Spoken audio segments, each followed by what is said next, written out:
एक समय की बात है। हिमालय की खाड़ी के किनारे एक छोटे से शांत गांव में राहुल नाम का एक युवा लड़का रहता था। राहुल अपने क्रोधी स्वभाव और चंचल मन के कारण गांव भर में प्रसिद्ध था। उसका मन हर समय विचारों से भरा रहता था। सोचो कि उसके विचारों के तूफान ने उसके मन को एकदम बेचैन कर दिया था। उसके जीवन से शांति मानो गायब हो गई थी और वह हमेशा अपने ही ख्यालों में खोया रहता था और तनावपूर्ण जीवन जी रहा था। उनके अशांत मन और क्रोध के कारण उनके अपने परिवार के सदस्यों और गांव वालों से भी संबंध अच्छे नहीं थे, जिससे वह और भी अधिक अकेला और अपमानित महसूस करने लगा। वह और भी अधिक मानसिक तनाव की स्थिति में चला जाता है। एक समय की बात है, राहुल अपने गांव की गलियों में घूम रहा था। तभी उनकी मुलाकात एक बौद्ध भिक्षु से हुई जो एक पेड़ की छाया के नीचे ध्यान में बैठे थे।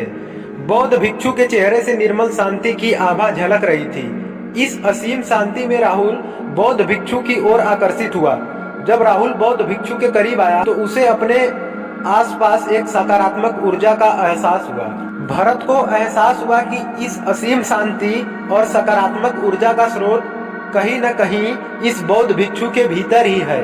इसीलिए वह वहीं बैठकर उसकी आंखें खुलने का इंतजार करने लगा।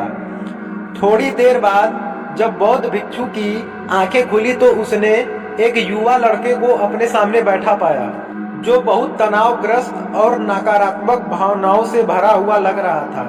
राहुल ने बौद्ध भिक्षु की ओर उदार भाव से देखा और बहुत विनम्रता से कहा, मालिक, मेरा मन बहुत अशांत है और मेरे मन के विचार मुझे खाए जा रहे हैं। मुझे एक पल के लिए भी शांति महसूस नहीं होती।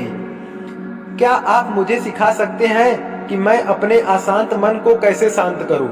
बौद्ध भिक्षु ने राहुल की पीड़ा को समझाते हुए करुण दृष्टि से देखा और कहा, मेरे प्यारे बच्चे, मैं तुम्हें एक कहानी सुनाता हूँ। इस कहानी में मानसिक शांति और खुशी के रहस्य छिपे हैं, तो आप लोग लास्ट तक बने रहिएगा और इस कहानी को लाइक और सब्सक्राइब जरूर करिएगा।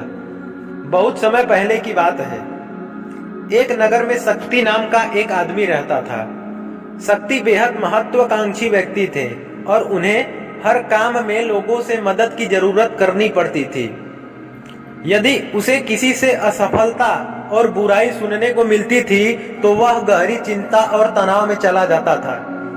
उसका मानना था कि सफलता और भौतिक शक्तियां वांछित खुशी देंगी, लेकिन वह जितना सफलता और प्रशंसा के पीछे भागता था उतना ही मानसिक तनाव में डूबता जाता था। लेकिन अचानक शक्ति का सामना उस समय के मशहूर बौद्ध भिक्षु से हो गया, जिसका नाम महाकौशल था।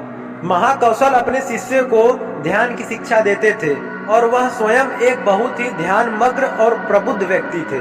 महाकौशल की अद्भुत एकाग्रता और प्रभावित शक्ति से उनसे अपने भटकते मन को शांत करने का उपाय जानना चाहा।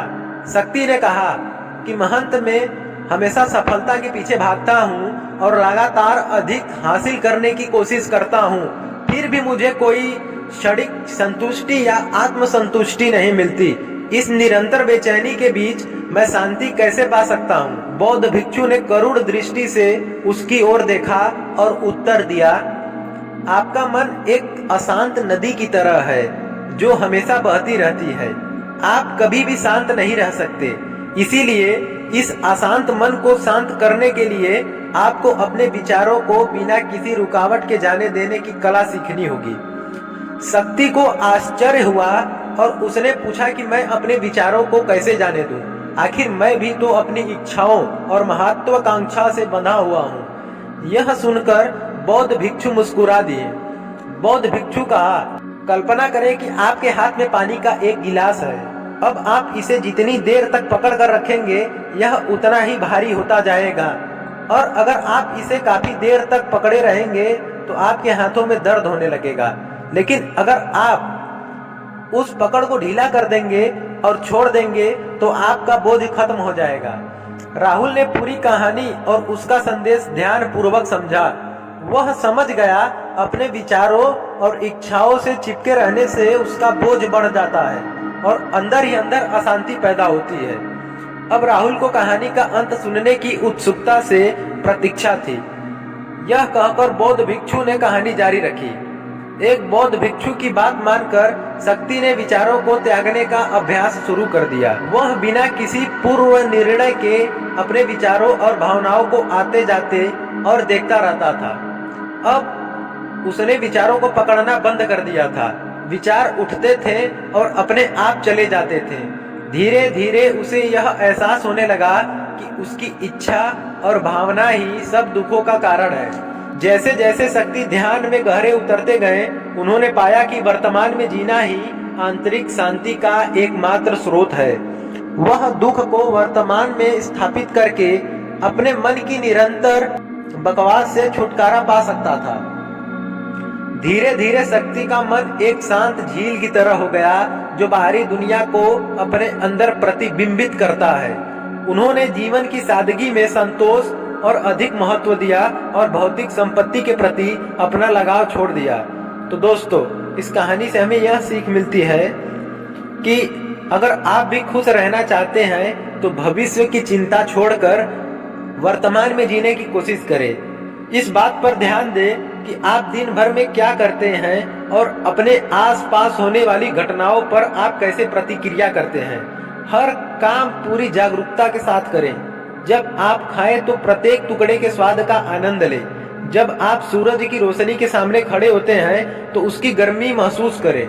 लोग क्या कहते हैं उसे ध्यान से सुने और समझें। छोटे छोटे बदलाव से लोगों के जीवन चमत्कारिक परिवर्तन आते हैं। राहुल की शिक्षाओं से लोगों ने सीखा कि जीवन का आनंद वर्तमान में जीने में है। दोस्तों, यह कहानी का अंत है। मुझे आशा है कि आपने इस कहानी से आप अपने जीवन में बहुत बदलाव ला सकते हैं। अगर आपको जरा सा भी कहानी अच्छी लगी हो दोस्तों, और आप ठान लिए हैं कि नहीं मुझे अपने अंदर बदलाव लाना है, तो एक सब्सक्राइब और लाइक जरूर करिए दोस्तों। बहुत बहुत धन्यवाद दोस्तों, आप अपना कीमती समय दिए।